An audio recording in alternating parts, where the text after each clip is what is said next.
Então, pessoal, hoje a gente está aqui para fechar o trovadorismo, né? Tratar de alguns elementos que nós ainda podemos dar um pouco mais de luz e avançar um pouco melhor dentro das nuances do trovadorismo. É preciso que nós entendamos que quando eu falo no trovadorismo, no período em que ele se desenvolve, nós já sabemos que é na Idade Média que havia um sistema social que era o feudalismo, né? Em que ele se desenvolvia.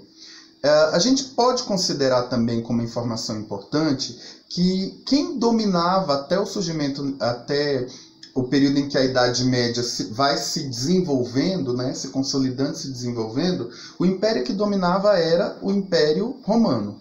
Só que, veja, o Império Romano ele conquistou boa parte de inúmeras terras no planeta, né, no planeta Terra. E, nesse sentido, com essa dominação territorial que com o Império Romano era assustadoramente gigantesca, havia também despesas e compromissos que eles precisavam arcar. Sobretudo, compromisso para a manutenção dos exércitos, né? Alimentar um exército e mantê-lo ávido e ativo para a conquista das suas vitórias era algo importante para o Império Romano. Então, à medida em que ele conquistava tanto, ele também não conseguia manter as despesas com aquilo que ele associava-se, né? Empoderava-se. Então, ocorre na Idade Média um declínio do Império. O Império Romano ele começa a perder força porque ele não consegue fazer a manutenção do seu próprio poder. E aí, sobretudo no escopo, ali no contexto europeu, a gente vai ver que povos vão invadir, né? A Europa vai ser invadida por povos bárbaros que vão tirar do Império Romano aquele poderio e aquela força de conquista que tinha. Nessa mesma proporção, vai crescer, agora já não mais sob a repressão do Império Romano, vai surgir e se desenvolver, não surgir porque já existia, mas vai se desenvolver com grande poder a Igreja Católica. Inclusive, na Idade Média, a Igreja ela vai adquirir, ela vai conseguir ser proprietária de uma grande quantidade de terras, né?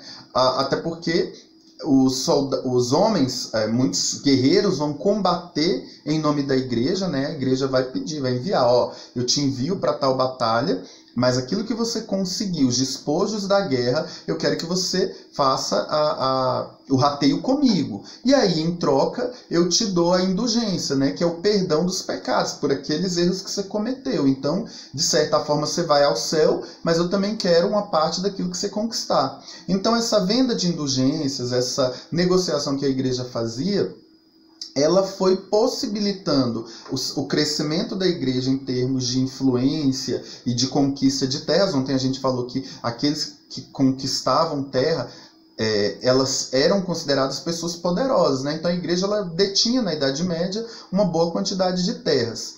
O Império Romano ele entra em declínio em razão dos povos bárbaros, e aí as relações históricas e sociais elas começam a mudar.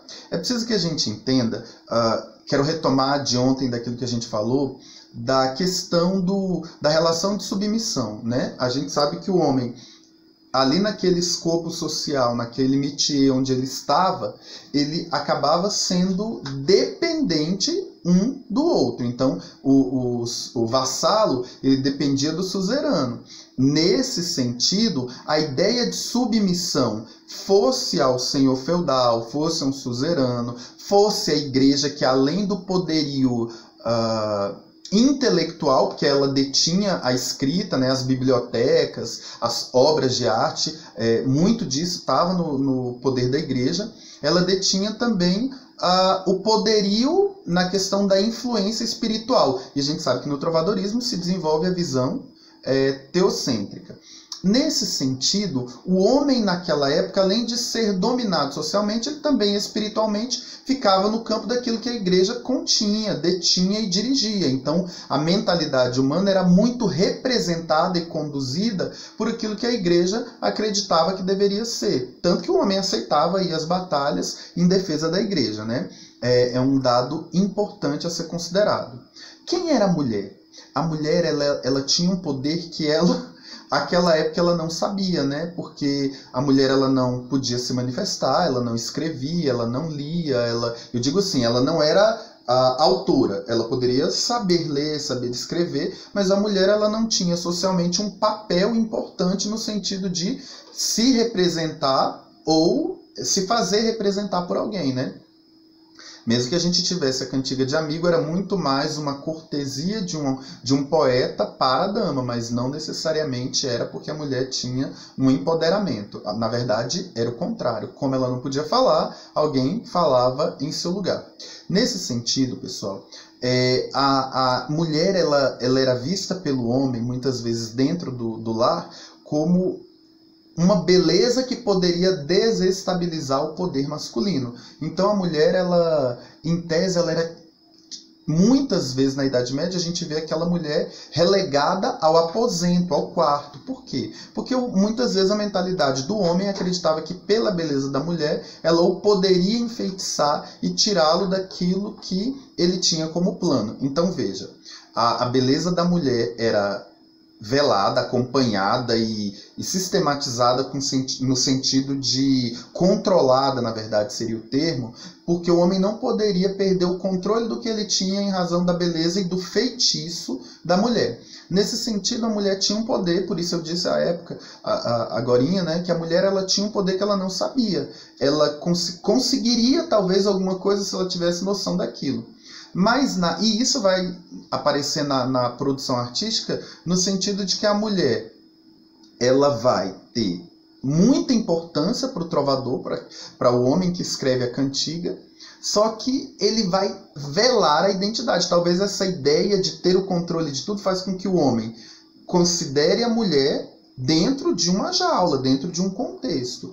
E também se considerasse inferior àquela beleza, àquela harmonia que a mulher poderia desestabilizar. Então, a mulher ela era vista como algo, um objeto que precisava ser domado, controlado. As cantigas elas não revelavam a identidade da dama, talvez por esse aspecto em algum momento, mas também pelo aspecto de que ela precisava ser preservada, porque a mulher era digna de todo respeito, de todo afeto. As cantigas de amor, elas representavam esse galanteio do homem em relação à mulher, mas que mulher alguma poderia saber. E aí a gente está falando da regra do amor cortês. O trovador, para ser considerado trovador e, sobretudo, de qualidade, ele não poderia revelar a identidade da dama. Tinha que ser uma coisa muito discreta. Não se poderia, ao menos, imaginar de quem era a dama que a cantiga poderia fazer referência. E eu estou falando, é claro, que da expressão artística. Socialmente, os homens e as mulheres vão se encontrar, vão criar laços, vão casar, vão ter filhos. Eu estou falando da mentalidade artística que vai conduzir um movimento poético, entende? Então, quando eu falo que a mulher era tida como um ser que precisava ser domado, mas também venerado, eu estou falando da expressão artística. Na vida social e histórica, os laços vão se constituir como a humanidade se desenvolve, senão nem teriam novas crianças nascendo, né? Porque os homens e as mulheres ficariam privados por um amor platônico. Não era isso. Isso era apenas no plano artístico, no plano da literatura. Nesse sentido, a mulher vista como alguém que precisava ser respeitada, cuidada, que o homem se achava indigno dela, como se ele fosse exatamente um vassalo. Lembra daquela mentalidade lá de submissão à igreja, submissão ao senhor feudal? Também na produção artística o homem vai se submeter à mulher, a ponto de chamá-la de senhora, de dona de si próprio, né, do seu homem, só que o homem não dizia quem era ela e a mulher nunca saberia quem era esse homem de quem ela era dona.